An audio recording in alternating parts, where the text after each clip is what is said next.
ఈ మధ్యకాలంలో ఎక్కువగా చర్చానీయాంశంగా మారిన choreographer Jani master, assistant choreographer Srishti Verma వివాదం గురించి పలువురు సినీ ప్రముఖులు స్పందిస్తున్నారు. అయితే ఒక్కొక్కరు ఒక్కోలా తమ అభిప్రాయాన్ని వ్యక్తం చేస్తున్నారు. కొందరు ఇద్దరిలోనూ తప్పుంది అంటుంటే, మరికొందరు ఎప్పుడో అత్యాచారం జరిగితే ఇప్పుడు కేసు పెట్టడం వెనుక ఏదో కుట్ర ఉంది అనే అభిప్రాయాన్ని కూడా వ్యక్తం చేస్తున్నారు. మరోపక్క జానీ మాస్టర్ భార్య అయేషా కూడా సృష్టిపై పలు ఆరోపణ చేస్తుంది. ఏదేమైనా ఈ కేసు ఇప్పుడు పోలీసుల చేతిలో ఉంది. దానికి సంబంధించిన విచారణ కూడా చేపడుతున్నారు. ఇప్పటికే జానీ మాస్టర్ కి రిమాండ్ విధించి జైలుకి కూడా తరలించారు. సృష్టి చేసిన ఆరోపణ నిజమే అని, జానీ నేరం ఒప్పుకున్నాడు అనే కథనాలు కూడా మీడియాలో వస్తున్నాయి.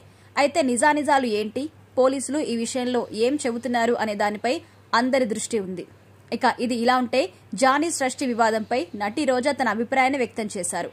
ఒక అమ్మాయికి మోసపూరితమైన మాటలు చెప్పి లొంగ తీసుకోవాలి అనుకోవడం, అవకాశాలు ఇప్పిస్తాను అని చెప్పి వాడుకోవడం అనేది ముమ్మాటికి తప్పు. అది ఏ రంగంలోనైనా జరగొచ్చు.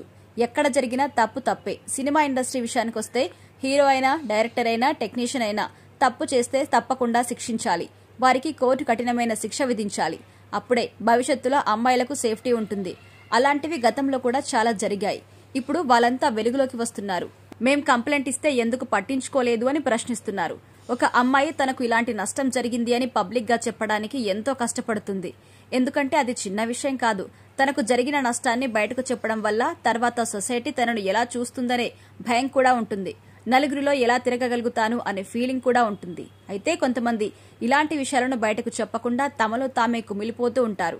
మరికొందరు ఆత్మహత్యలకు పాల్పడుతుంటారు.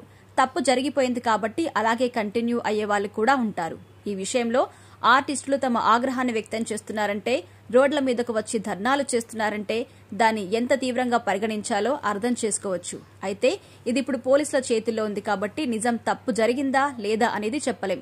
అది ఎంక్వైరీలో తేల్చాల్సిన విషయమన్నారు రోజా.